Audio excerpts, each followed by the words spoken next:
Thank you very much. I thought very informative. You know, in a lot of ways, I think that the volatility had a huge role to play during that time frame that we became quiescent, thinking that the tiger was tame and nicely fed and the like, and might have turned out that that tiger was only sleeping, and the volatility we thought that was gone, which created the debt-fueled world, awoke, and we realized that the great moderation and all the other things we had learned about globalization and the like, and how we were going to be able to transfer risk and spread risk was fine, but still the underlying elements of the economy are very uncertain, and as a result, very hard to understand how to handle that in advance.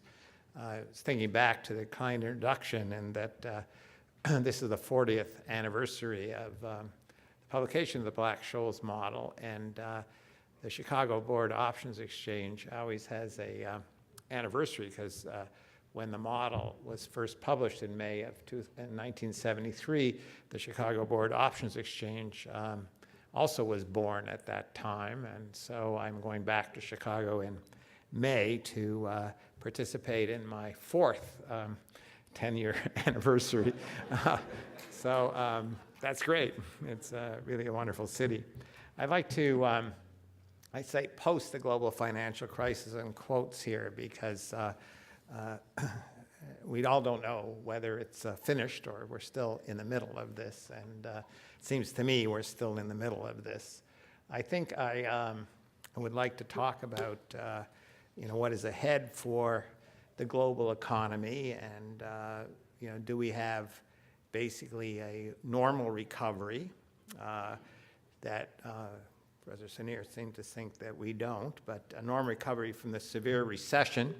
So we have stimulus, and the stimulus creates jobs, and jobs creates wages, and then we get consumption and recovery to a normal time. And Europe, even though we read about it in the paper all the time, is really just an distraction from normal growth.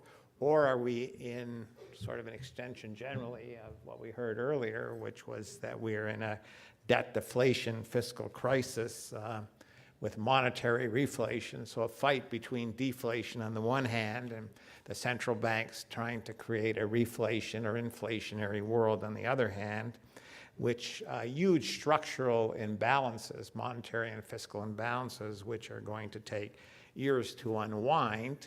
And if we read the Financial Times, and what the current situation is, at least as the IMF says in their conferences, they tend to be leaning in this direction. The problem is, as we know from our studies, is that wages and benefits and rental rates are not as flexible on the downside when we need to adjust the economy that way.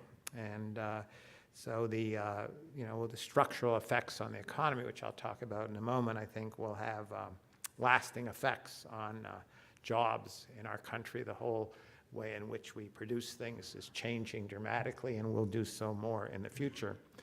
And so if I get a chance, probably I won't that much, but we went in the question center, talk about the implications and what's the investment outlook. So the first school of thought, when we go back to it, is that we're in a severe recession, but we are on the way to recovery, and that things are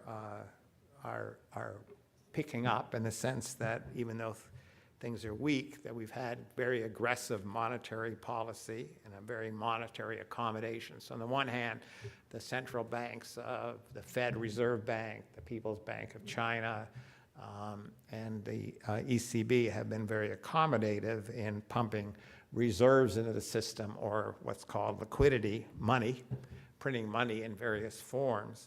Interestingly enough, now we have an amazing experiment which is going on in Japan, which we should all follow. It's really an amazing experiment to me, because Mr. Abe, who was recently elected Prime Minister of Japan, replaced all the people on the Central Bank of Japan and are following the policies of Takahashi, who was the prime minister and finance minister of Japan in the 30s. Japan was the only country that actually made it through the 30s with positive GDP growth, because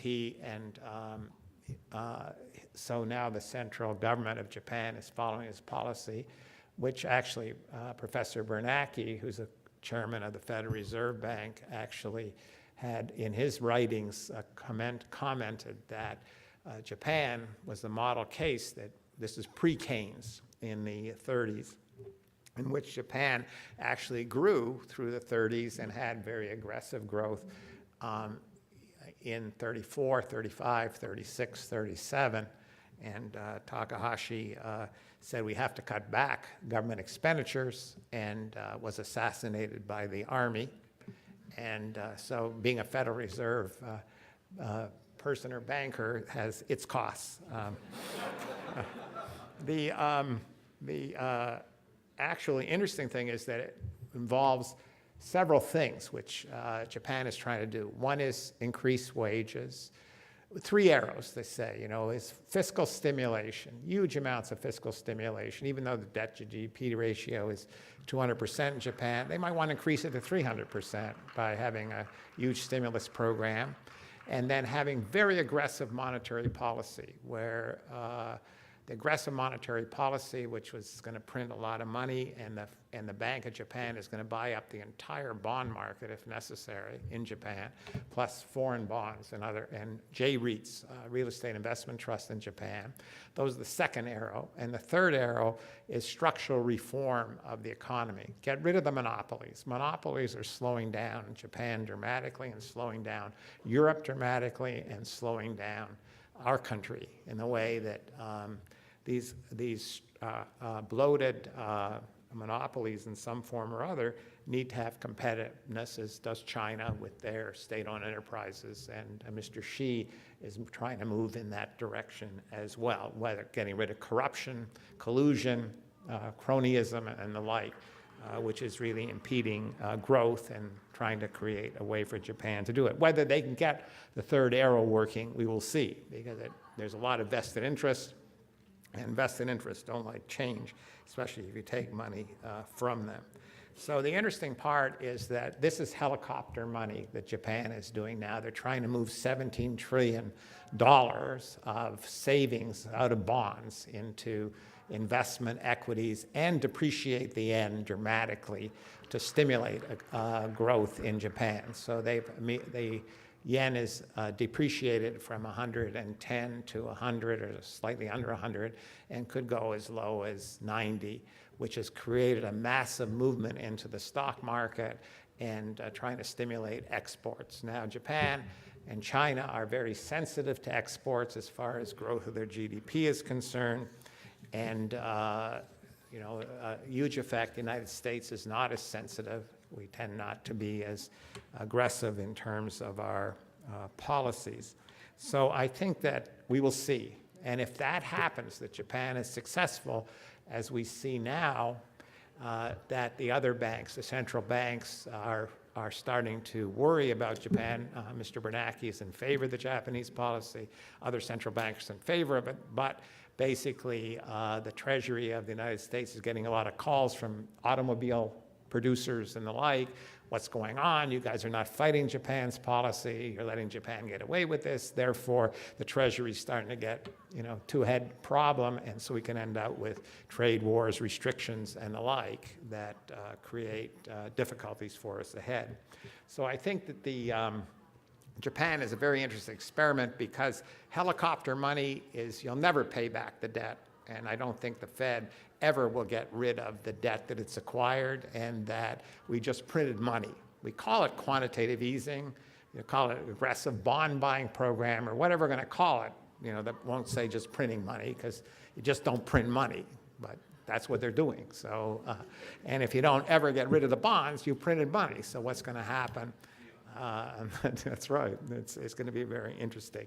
So I think that the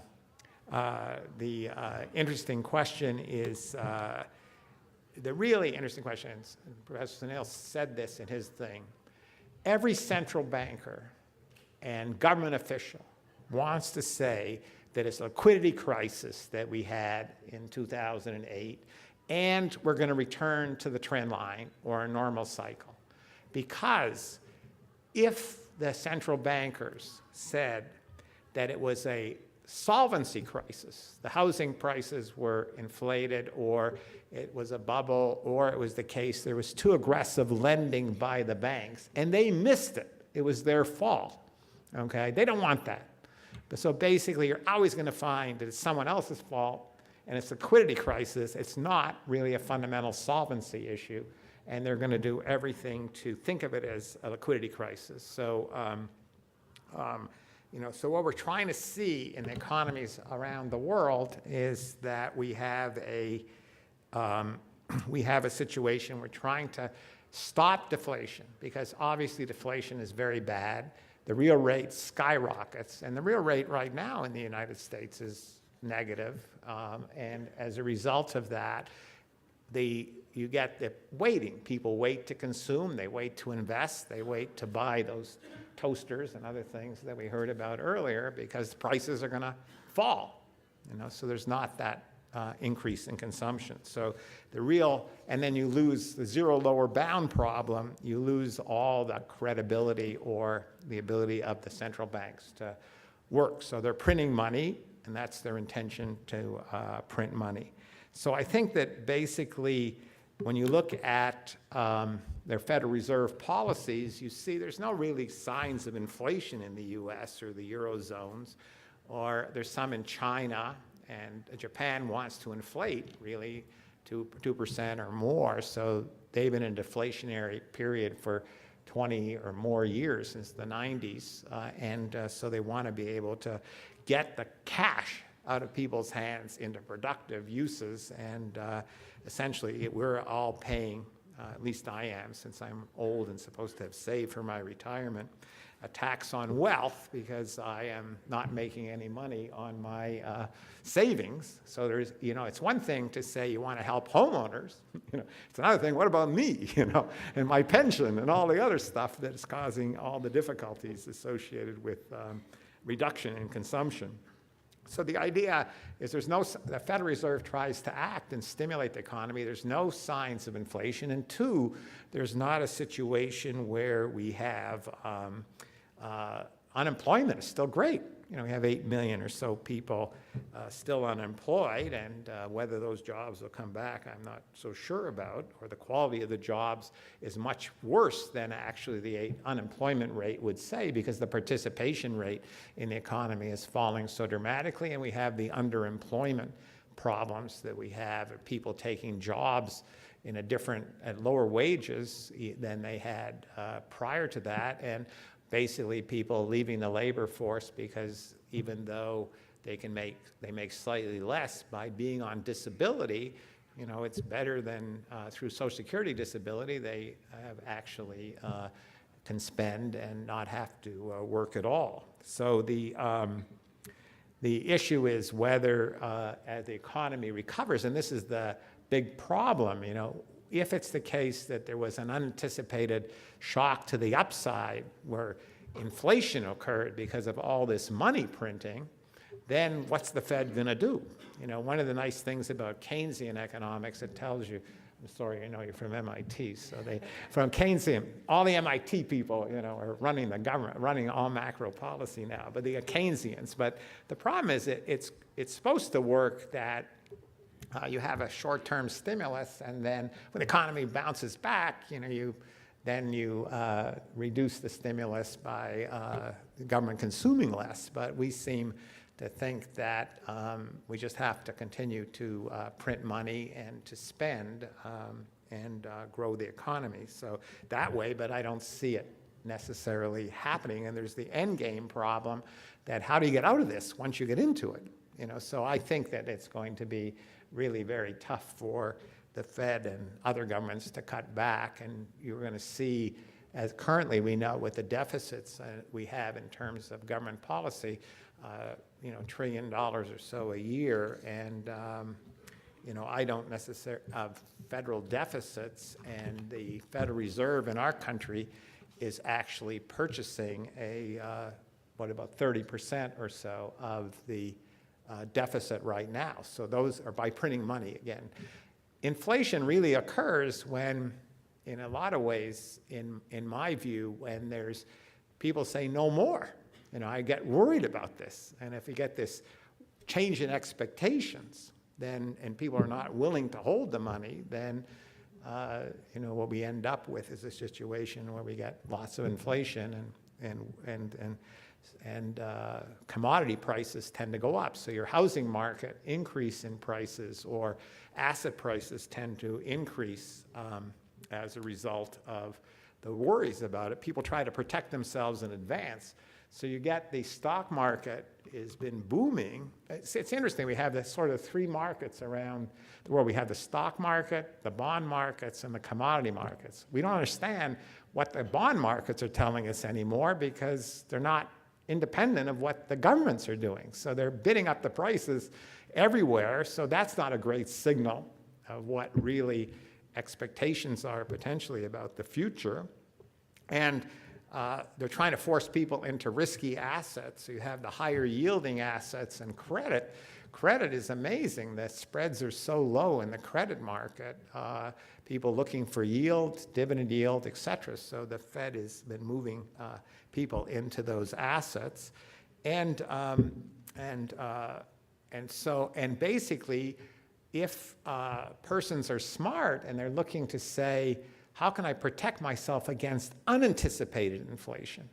It's not anticipated. Anticipated inflation is in the bond markets, presumably, but the unanticipated inflation, you have to go to hard assets or equity or real estate or what protects you, and therefore some of the increase in the stock prices might not be because of people just looking for more risk. It might be because people are advanced trying to protect themselves against unanticipated inflation. That is hard to hedge unless you buy actually the real assets. Interestingly enough, if you look at the equity markets, people say if you look at trailing earnings or future expected earnings, consensus earnings, that the multiples are not that great now.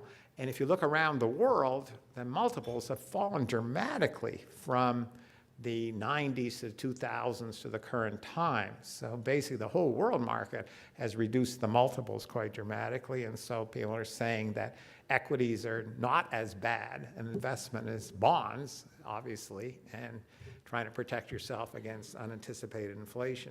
Interesting enough, as far as the recovery has gone, and the nascent recovery, commodity prices have collapsed. With China slowing down, Mr. Xi and Mr. Li are trying to say, we got to get rid of corruption. This is our first day on the job. If we get rid of corruption and collusion, and try to tame the state-owned enterprises and restructure them, then we have a chance to grow our economy. If we let corruption and collusion continue in China, and the debts we have and the monopolization of the economy is going to be a huge drag on China, and they're really spending a lot of time trying to handle that particular effect at this time. As a result, commodity prices have collapsed, and if you look at the real economy tends to be quite weak in the U.S. In fact, it went up in the 6 weeks, January to February, and now has fallen off dramatically again. And so what's the puzzle? The puzzle, if you look at 93, 94, when President Clinton and the proposed and had it passed by the Congress, the tax increases, then people, got paid wages in advance of the tax increase, and they spent it. So that's what happened. We had a tax increase this year. People got bonuses in December, and I know that Milton Friedman talked about this, but you spend, from your wealth, whatever it is. And as a result of that, we had a boost in consumption, and in January and into February that has now died.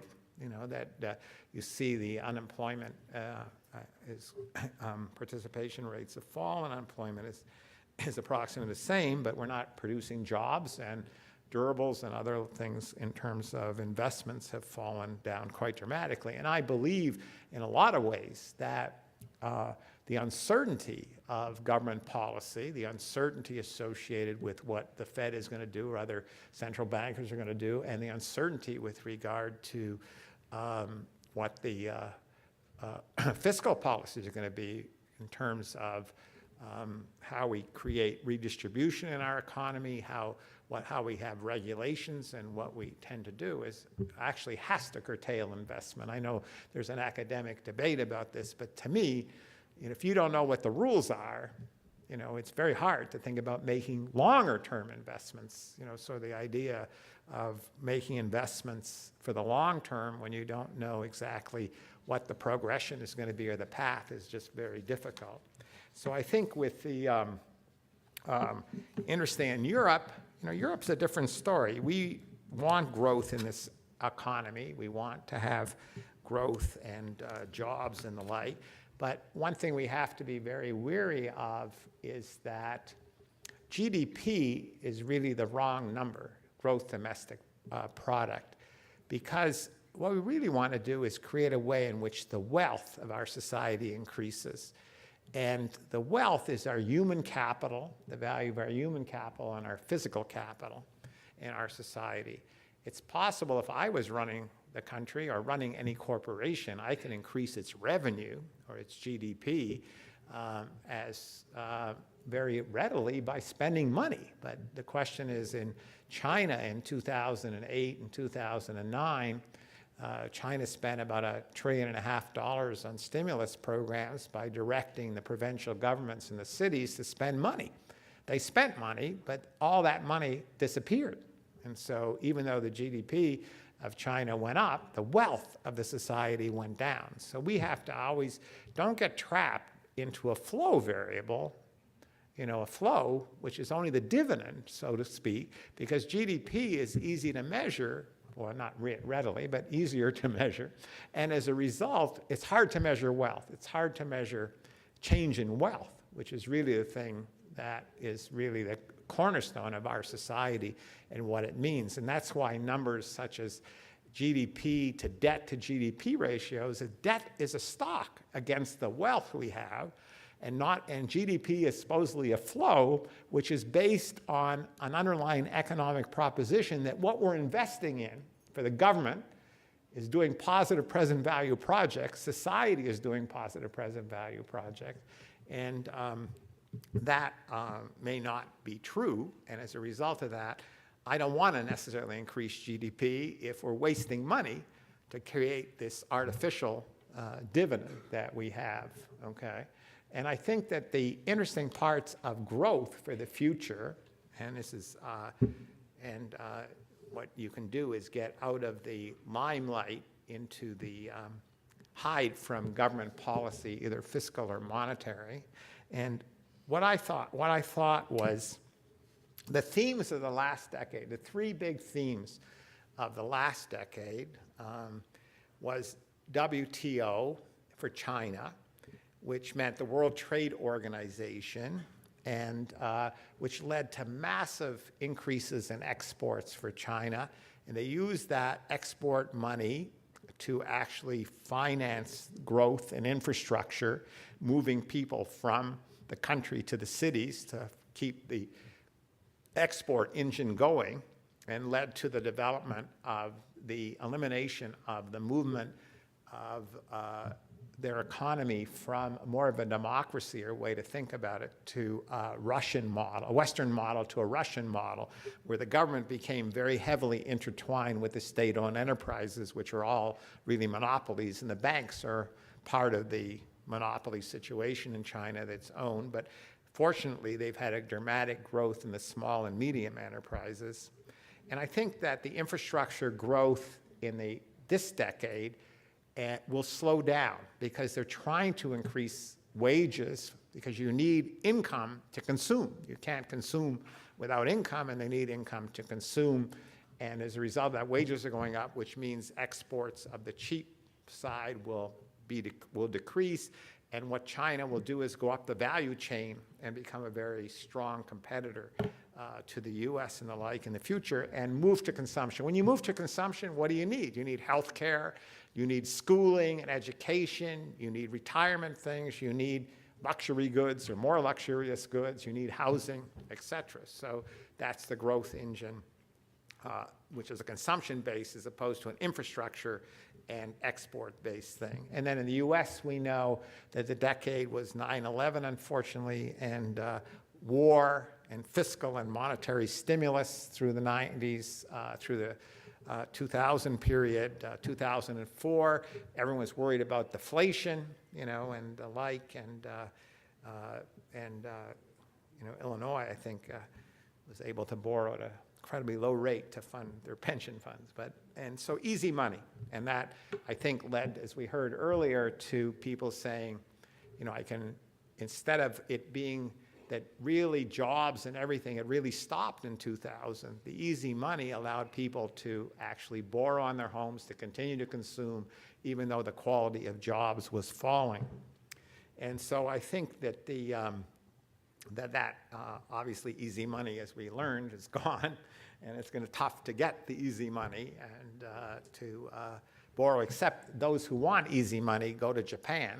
I mean, you can borrow there at virtually nothing and invest anywhere around the world. So for those of you who want a tip, just go to Japan and borrow there, because they're going to depreciate the currency, and just buy a home in London or something and you'll make money. So, or you don't have to pay it back. They don't care. So I think that and the euro was amazing, because that created a consumption asset inflation boom in the periphery.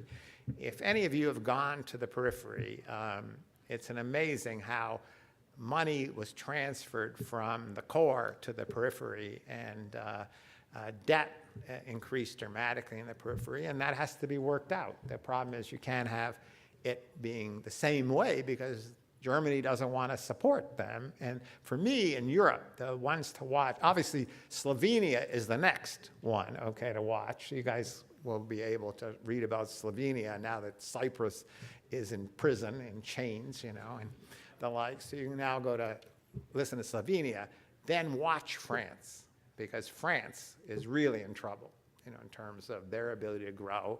And so you have a single currency and no banking union, and no way to do it the old way. Inflation, which is a tax on wealth, or depreciation of your currency, which is a tax on wealth, and also at the same time creates an export-based or jobs-based world.